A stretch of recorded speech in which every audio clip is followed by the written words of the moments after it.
Selamat hari Senin, tanggal 17 Maret 2025. Kepada Ibu, Bapak, Saudari-saudara yang terkasih dalam Tuhan kita Yesus Kristus, salam berjumpa kembali dengan saya Andri Susanto, seorang awam yang mau membagikan firman Tuhan hari ini.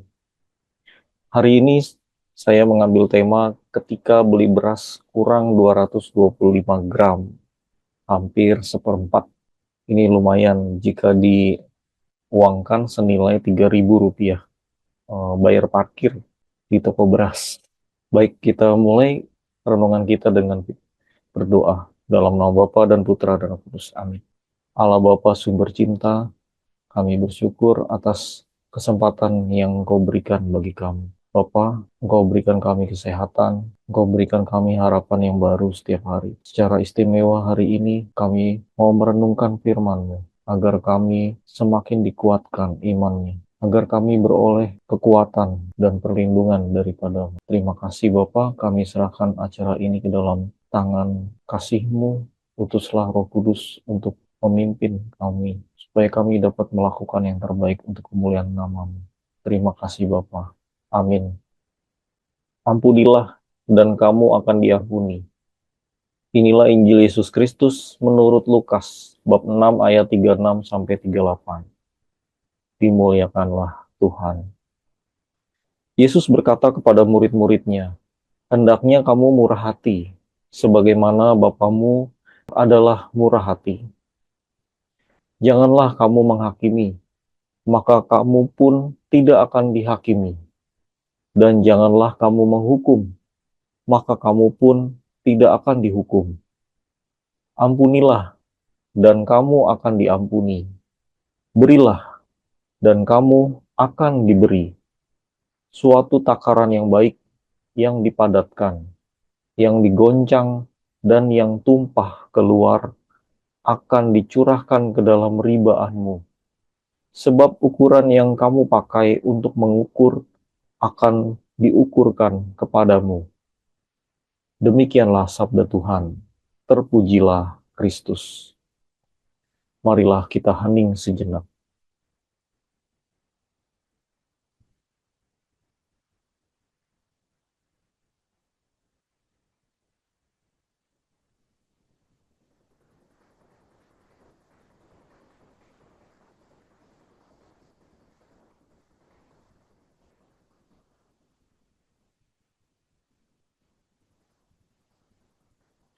Ketika beli beras kurang 225 gram,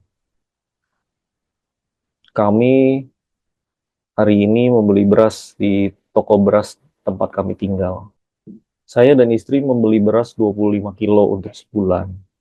Pas ditimbang, kurangnya 225 gram. Biasanya kurangnya 80 gram. Saya cek seberapa banyak 225 gram itu. Ternyata segenggam tangan ini, sama seperti di gambar ini. Bila dihitung nilainya Rp3.000. Misalnya sehari 200 transaksi. Toko itu dapat cuan tambahan 600.000. Siapa yang pernah mengalami ini? Komen di bawah ya. Ternyata tukang ikan segar pun di pasar juga curang seperti ini. Bisa 200 gram setelah ikan itu dibersihkan ya. Sedari kecil di sekolah, di rumah, kita diajari untuk jujur. Jujur saat berdagang itu sangat penting ternyata untuk menjaga relasi dengan pelanggan. Ini adalah praktek nyata dalam hidup sehari-hari. Jujur dalam memberi juga perlu.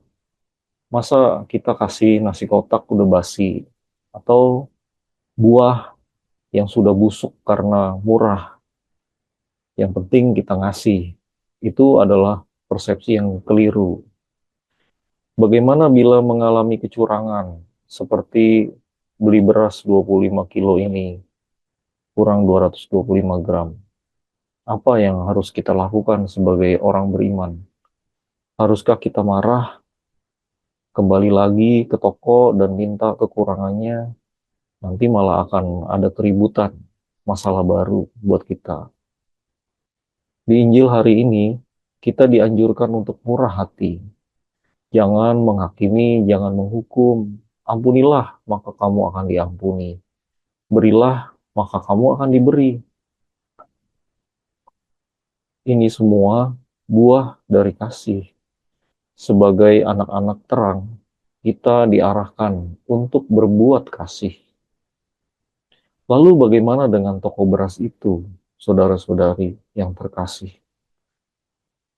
Ya, kita sebaiknya cari toko lain yang mungkin harga sepadan atau kalau bisa cari yang lebih murah dan lebih jujur. Bila ibu bapak saudari-saudara tahu tempat toko beras yang jujur, boleh share di sini di komen.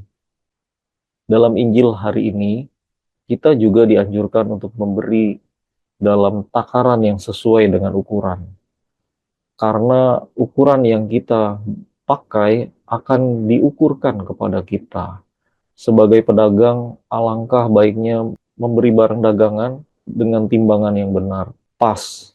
Sebagai pembeli, pasti akan merasa nyaman mendapat barang yang pas, apalagi berlebih. Kalau orang Jawa bilang mantep, timbangannya mantep. Nah, itu senang sekali istri bila mendapat barang lebih dari seharusnya. Misalkan lebih 5 gram, 10 gram, itu lebih baik. Pemilik toko yang baik juga biasanya memberi bonus. Bonusnya berupa misalkan sirup yang ia jual juga, atau biskuit itu sebagai hadiah karena belanja banyak dari toko tersebut. Pedagang yang tidak jujur pasti sebaliknya, dia tidak mungkin memberikan hadiah. Wong barang aja diberikan kurang, kok memberi hadiah? Pasti ia berpikir bagaimana supaya saya untung dengan serakah, dengan ketidakjujuran. Yang penting perutnya kenyang. Yang penting toko saya maju. Padahal membohongi pelanggannya sendiri. Dan ini untuk perusahaan-perusahaan besar ini tidak lazim. Lalu perusahaan sebesar Pertamina aja melakukan hal demikian. Direksinya yang tidak benar hidupnya melakukan hal kecurangan. Mengoplos Pertamax dari Pertalite.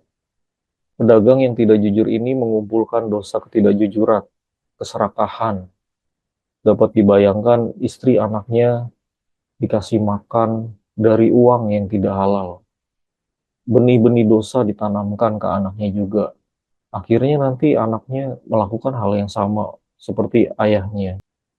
Sebagai refleksi, ada dua pertanyaan. Apakah saya memberi dengan hati yang murah dan penuh kasih? Apakah saya hanya memberi ketika saya punya sisa? Atau saya memberi dengan iman dan kasih? Silakan direnungkan ibu bapak, saudari-saudara yang terkasih. Marilah kita bersatu dalam doa. Ya Bapa, Engkau telah mengajarkan kepada kami untuk bermurah hati, untuk jujur, untuk memberi yang terbaik, supaya kami juga diberi melakukan yang terbaik kepada sesama, bukan berlaku sebaliknya, tidak jujur, mengurangkan apa yang seharusnya diberi, tetapi memberi tanpa berharap kembali. Engkau memberikan kami pola pikir yang baru untuk keberlimpahan. Dengan memberi tidak akan berkekurangan. Tidak ada seorang dermawan yang jatuh miskin karena berderma.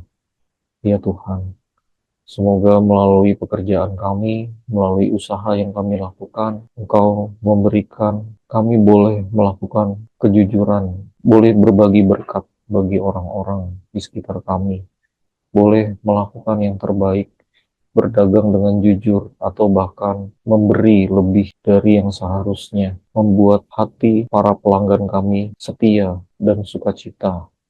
Juga pemilik perusahaan di tempat kami bekerja sukacita karena kesetiaan dan kebaikan yang kami lakukan. Allah Roh Kudus, kiranya pimpinlah kami dalam langkah kaki kami hari ini. Semoga kami berkenan kepadamu. Semua ini kami sampaikan melalui Tuhan kami Yesus Kristus, Juru Selamat kami. Amin.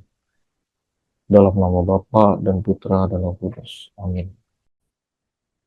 Selamat hari Senin. Semoga Tuhan memberkati.